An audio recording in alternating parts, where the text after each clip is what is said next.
It was generous of Simon to say that I work on privative theories of evil. The truth is that I did my undergraduate dissertation on the privative view of evil 20 years ago and was really impressed by Herbert McCabe at the time.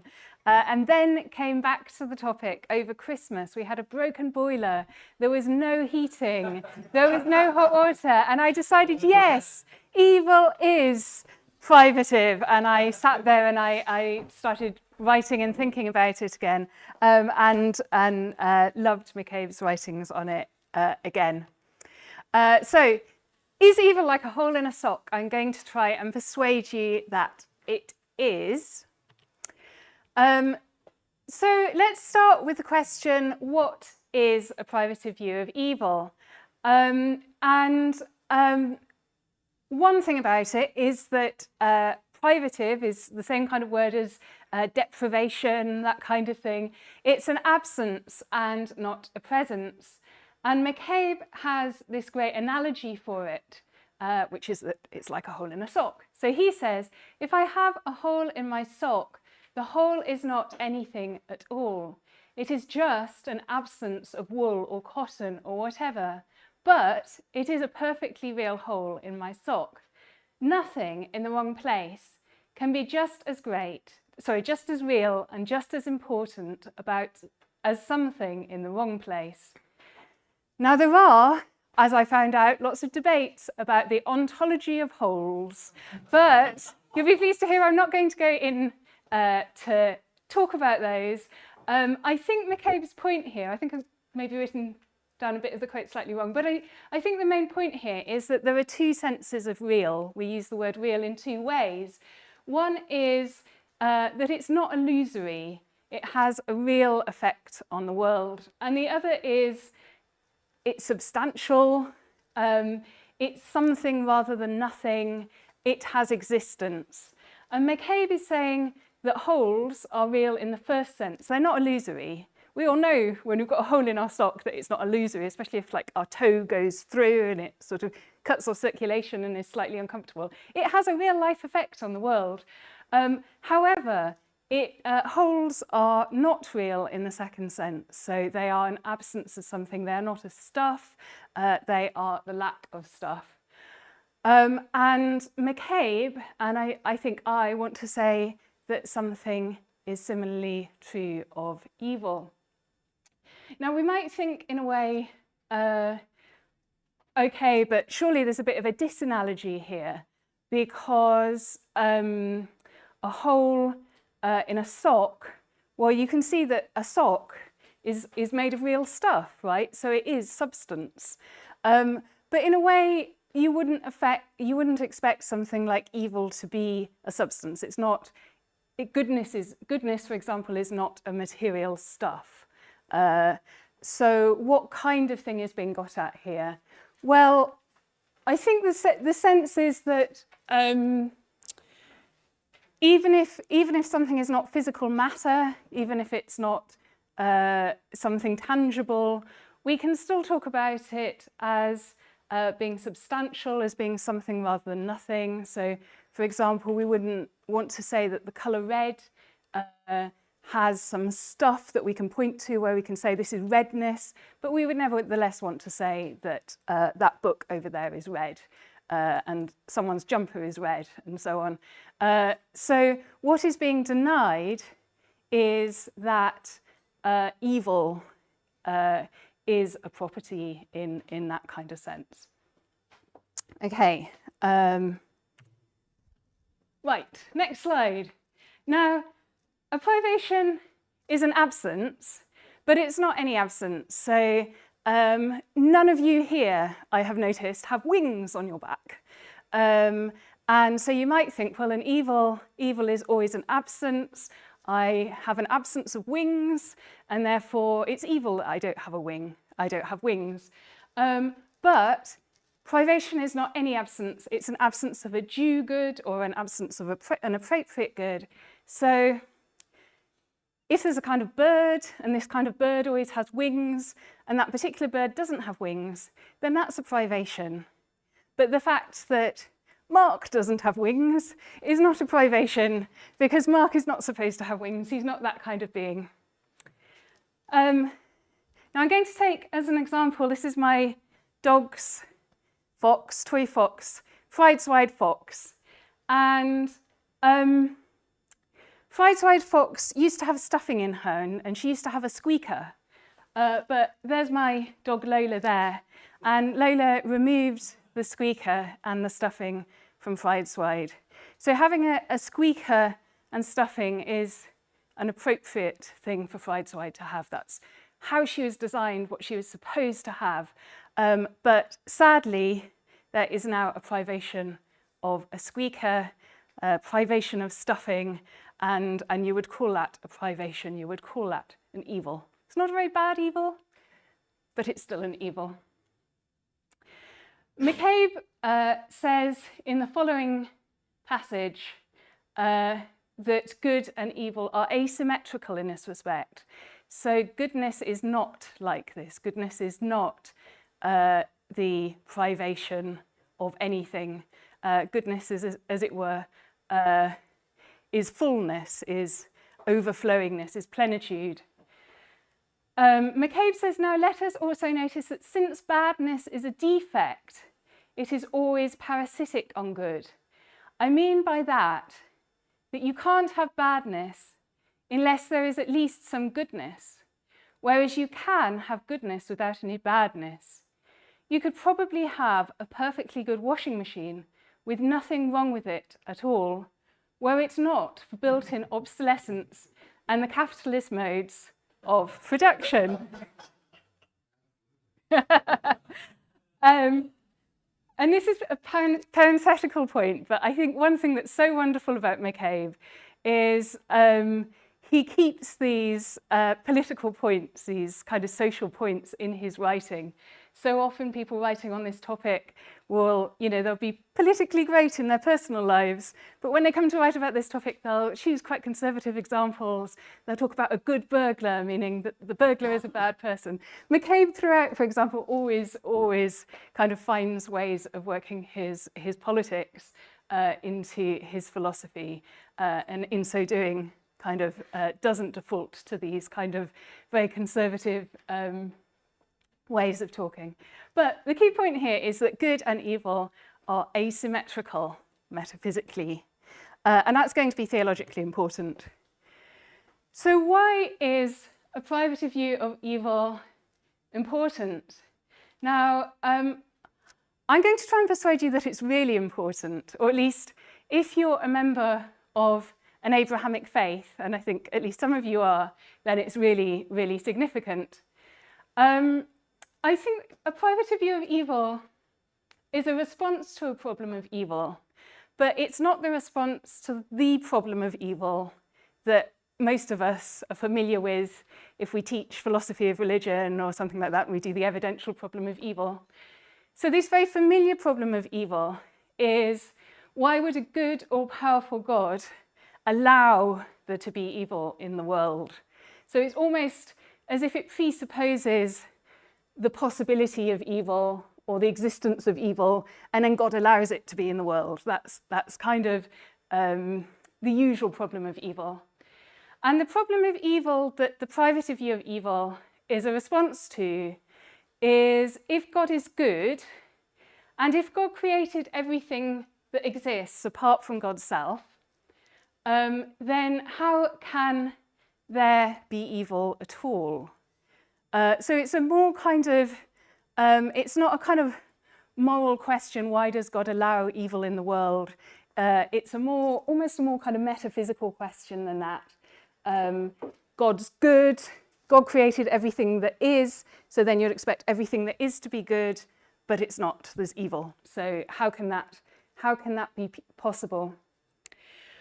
And there are various options here that people put forward as alternatives. One is the possibility that God did not create all that is apart from God's self. And I think probably the most famous version of that idea is dualism. So I've kind of got a picture of dualism there. You've got two creators with a small c, and one of them's God and the other's the devil or something like that, and they're at loggerheads. And that, I think, is not going to be an option for anyone in one of the Abrahamic faiths. It seems to be pretty foundational to the Abrahamic faiths that God created everything that is apart from God's self. So the Islamic creed says there is no God but Allah, there is no God but God. The Hebrew Bible repeatedly says there is no God before me. It seems to be really foundational. It seems to be a matter of revelation as well for the Abrahamic faiths, that there is no God. So I think if you are a member of an Abrahamic faith, then that's not going to be an option that you can go down and still be a member of the Abrahamic faith. You might become a Manichaean or something like that instead.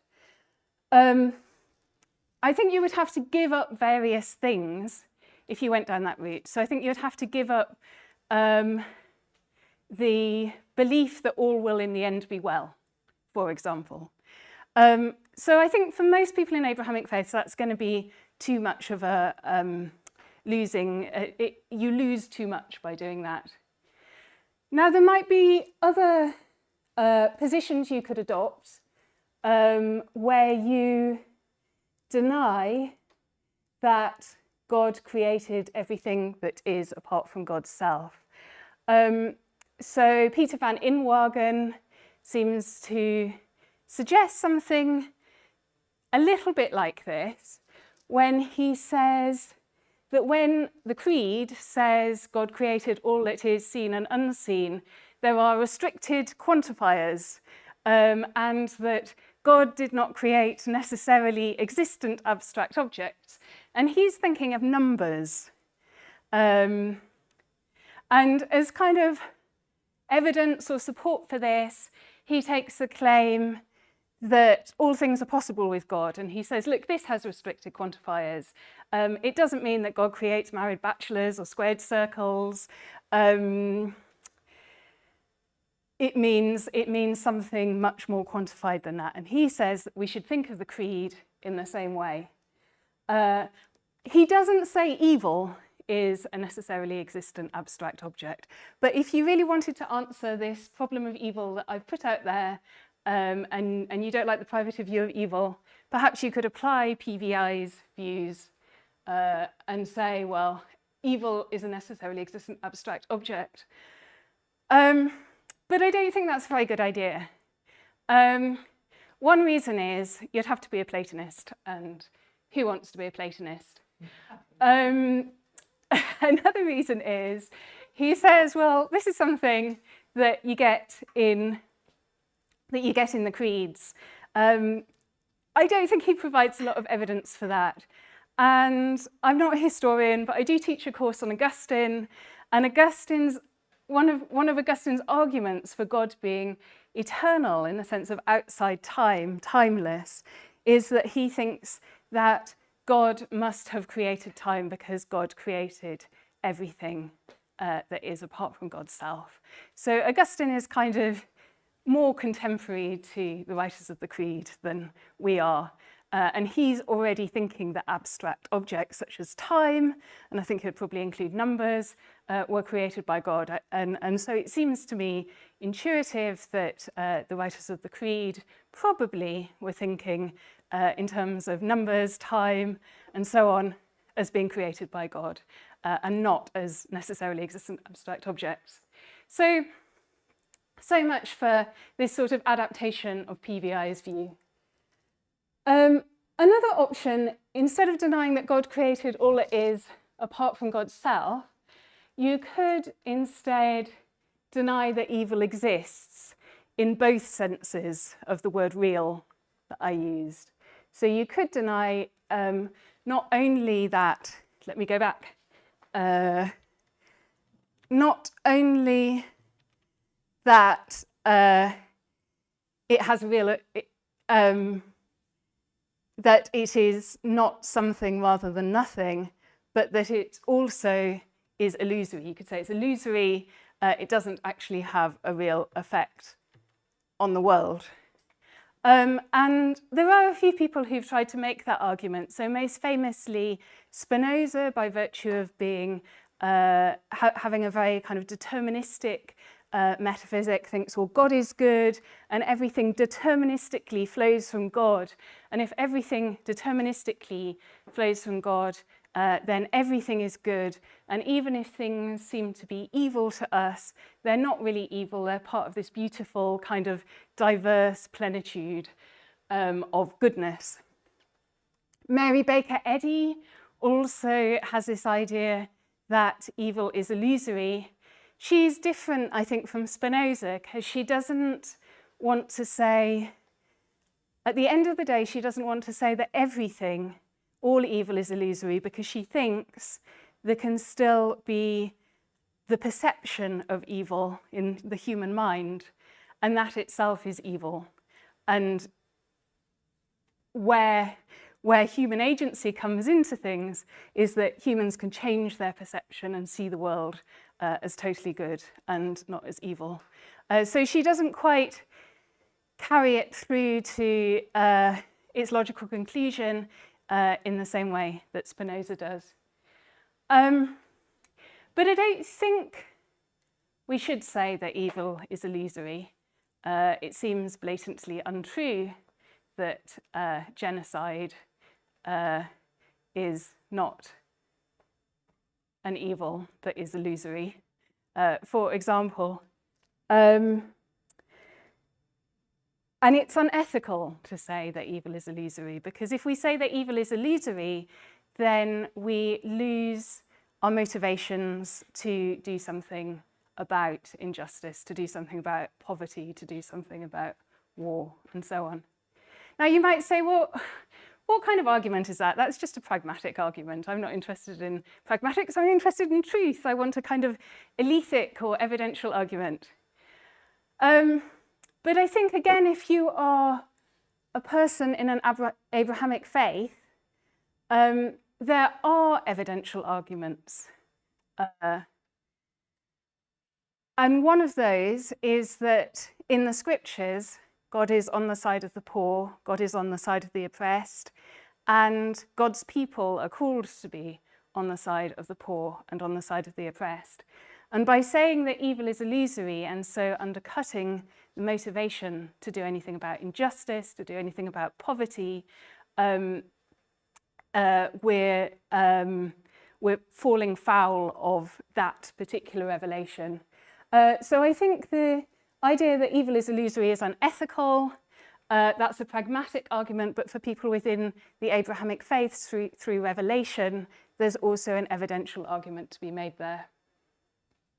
The final idea that you could have instead of the privative view of evil, I think, is that God creates evil as well as good. So the thought here would be that God is good, but nevertheless, what's to stop God creating evil rather than good?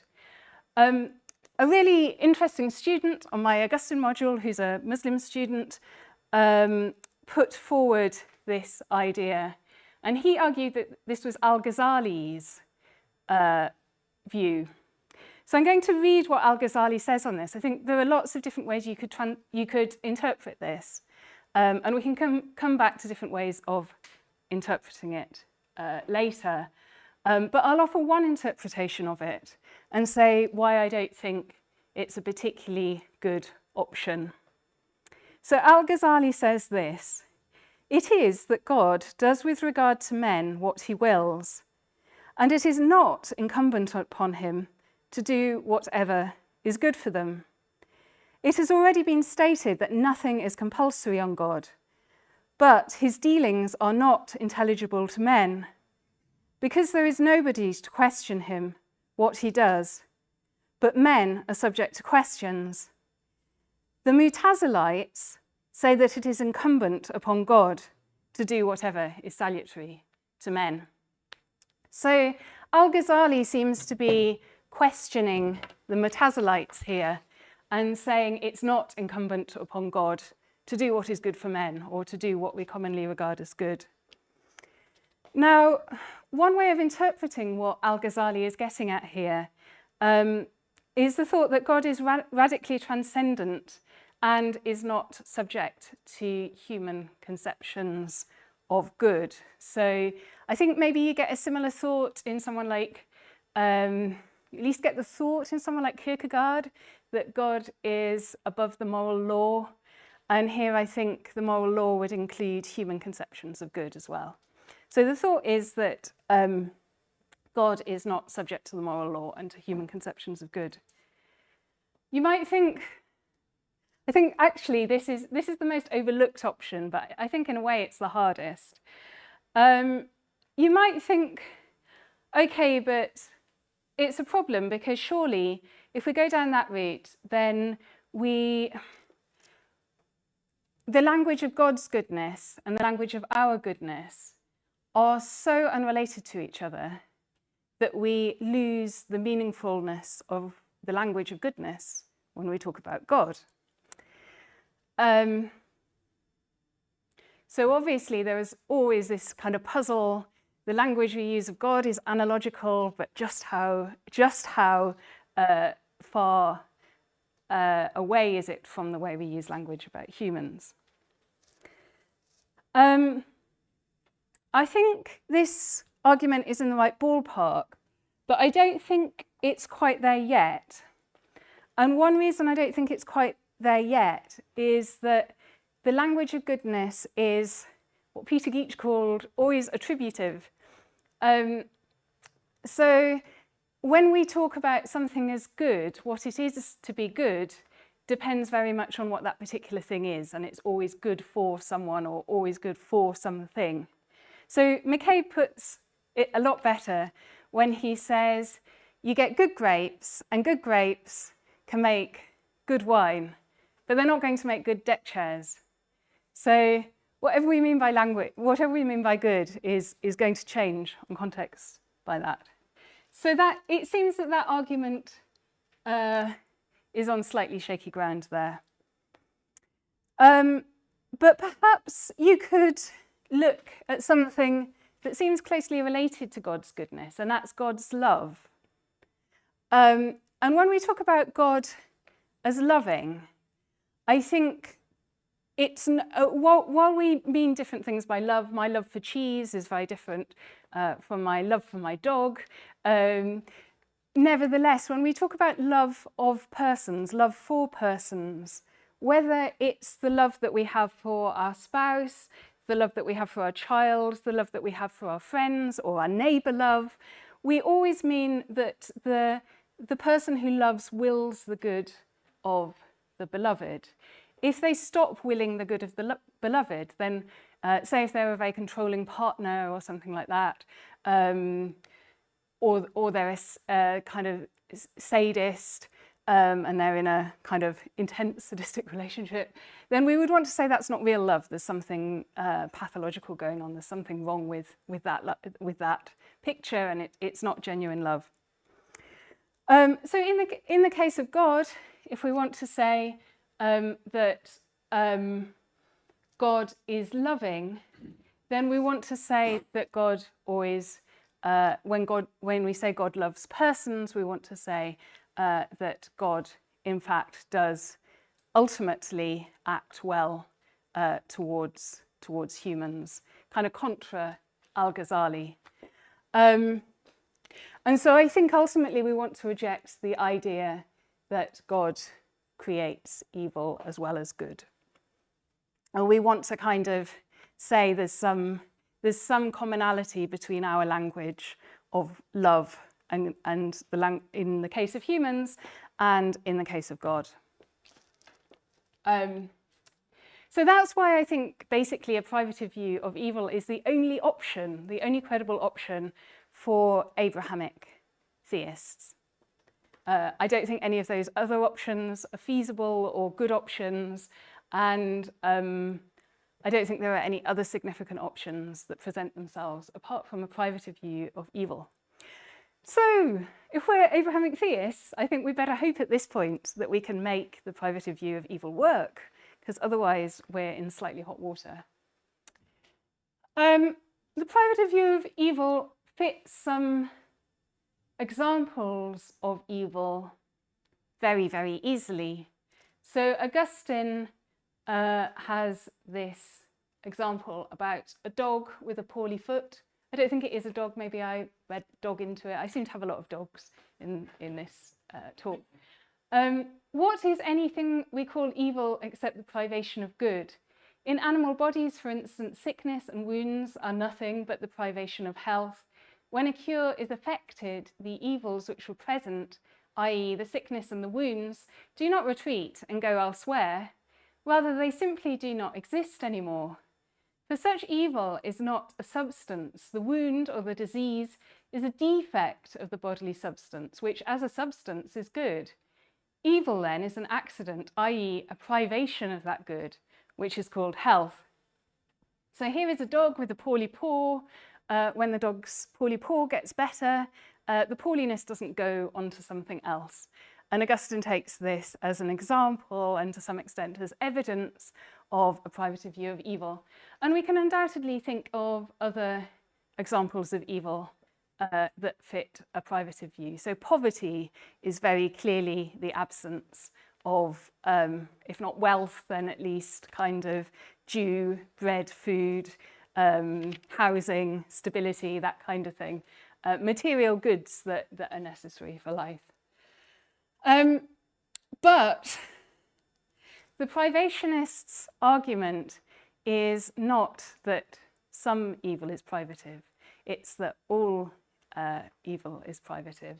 And not all examples of evil seem to fit the privative view so easily.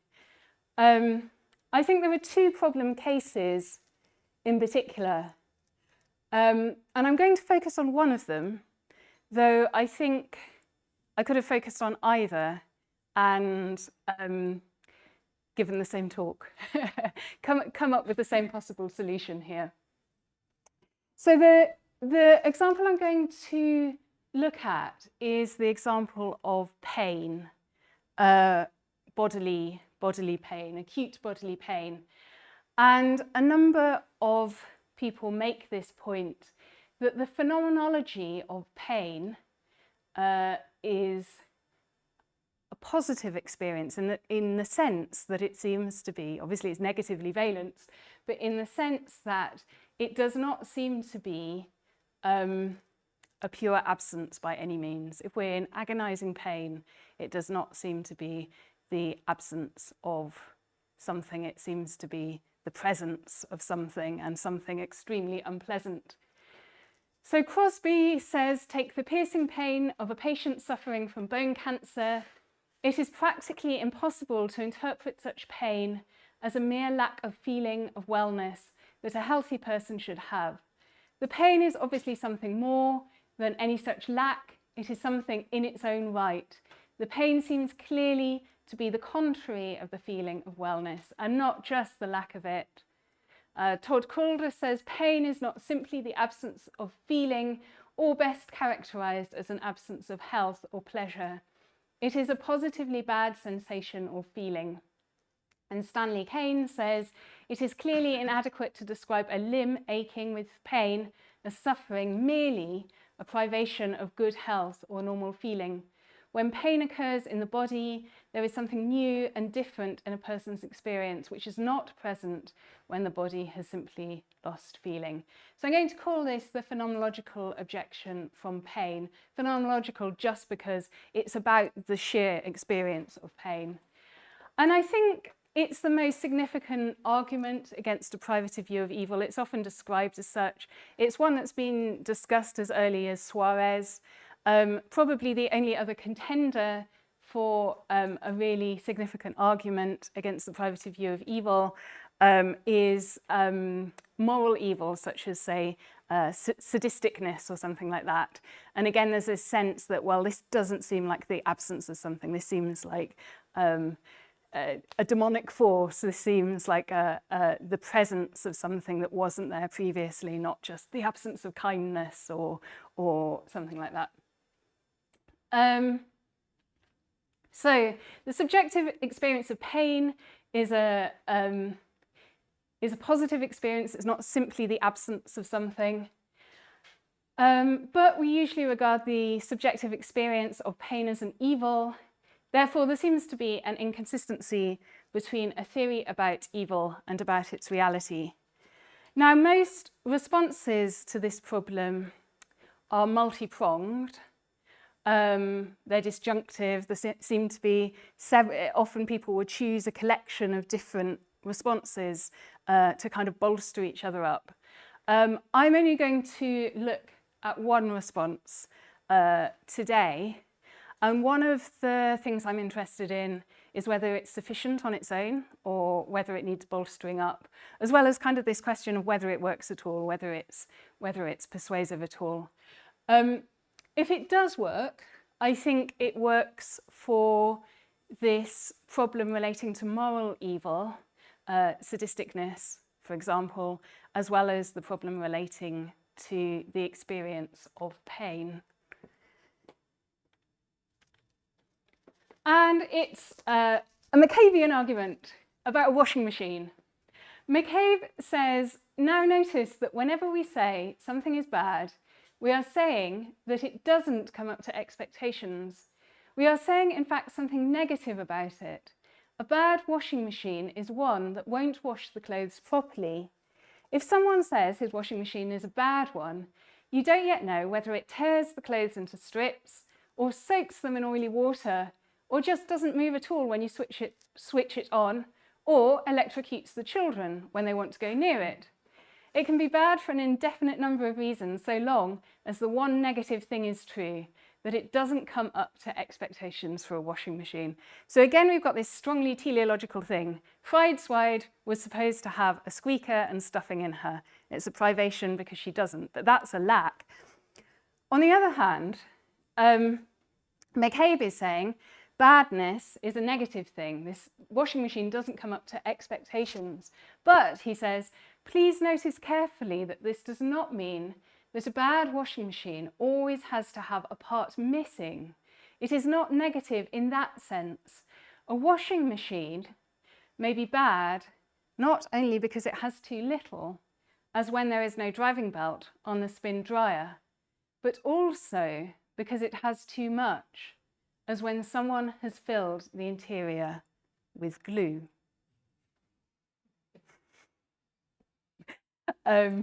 Yes, well, let's just leave that there. How might this help? How on earth might this glue-filled washing machine help here? Well, I think one way is it's drawing attention to the fact that a privative account of evil is teleological. So it's not an absence, it's an absence of a due good, an absence of an appropriate good. And the idea that there is an appropriate good in the first place is strongly linked to the idea that created beings, whether manufactured or natural, have some kind of purpose, have some kind of teleology, are created to be a certain kind of thing. So it's teleological. It's also, and I struggle to find the right word for this because holistic used to be kind of slightly overused and wasn't always great, but the best I could come up with was something like contextual or holistic. So it's not a small picture, it's not an atomized view, it's always a big picture, it's always taking the overall situation into account. So something might have some evil associated with it, such as being filled with glue or having acute pain, but that is part of an overall picture, and we need to take into account whether that overall picture is a good or bad picture. So, I think I might just have covered all of that without that slide. Yes. Well, so I think what I'm trying to get at here is the badness of the glue in the washing machine is bad because of the overall badness of the situation. The washing machine then electrocutes the children. That's a great bad. Otherwise, we might think a glue in a washing machine is not that terrible. The bad of cancer patients' pain is bad because of the overall badness of their ill health. So the experience of pain need not always be bad, right? Sometimes it's quite helpful to experience pain because we realise that we've got a slight injury and need to we've been running and we've got a slight injury, sprained ankle, we need to rest our foot. Unless we have pain, that injury is going to get worse. Sometimes we realise that we need to draw our hand away from a hot flame in order to avoid burning ourselves, and we're kind of pleased that we've had that initial experience of pain. So the experience of pain need not always be bad. Sometimes it can help avoid injury or death. So it seems that objectors are looking at the situation quite atomistically. They're not looking at the bigger picture of whether the overall situation of the person in pain is whether the pain is a good or a bad in that situation. Now, how are anti-privationists going to respond here? Well, I think they might well say that this response, this washing machine, glue in the washing machine response, misses the mark by locating evil in some generic big picture, and as a result it deflects attention away from the evil of pain as such. So like Donald Trump going, look here, and you're not looking at what you're supposed to be looking at, you're looking at some other thing.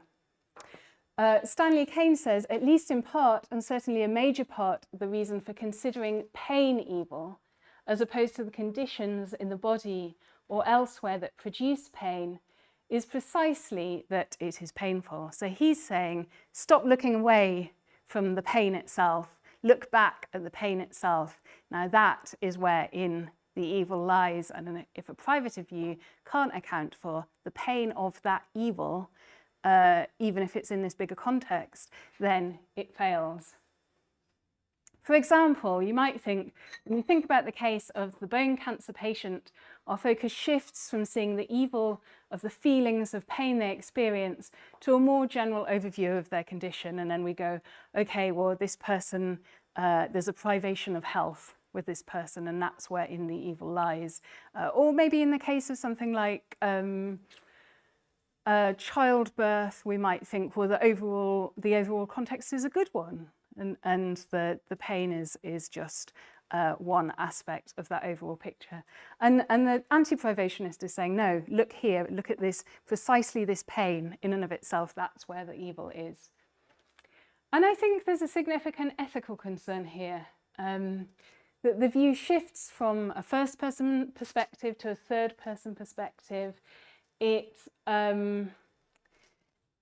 doesn't take the sufferer's own experience of pain as primary, the sort of significant, the ow of the person in pain, and it ought to do that. And there are ethical concerns with not taking that as primary.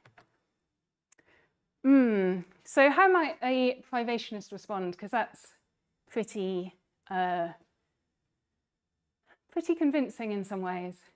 I think one thing that the privationist might do is to point out that in our ordinary language use, in our ordinary ways of making sense of things and of reasoning, we already evaluate pain in a kind of contextual or holistic way.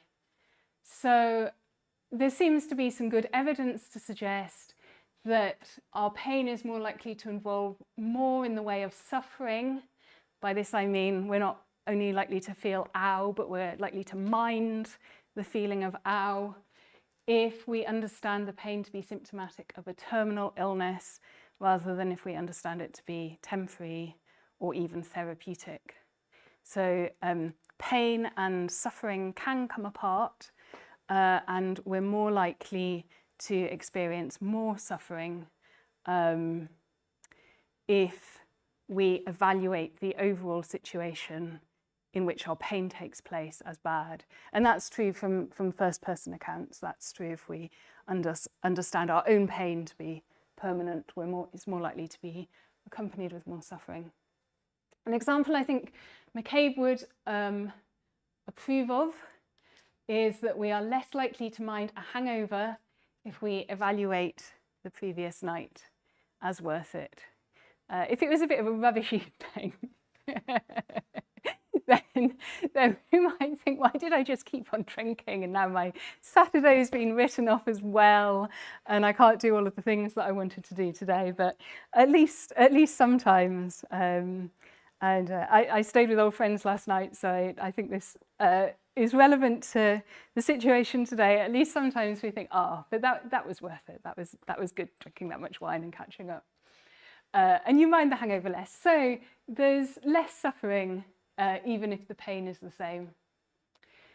Again, some literature suggesting that childbirth pain is thought to involve less suffering if the mother wants to have a child. And so those are all kind of contextual things. But there's also a teleological dimension to the way we evaluate and make sense of things.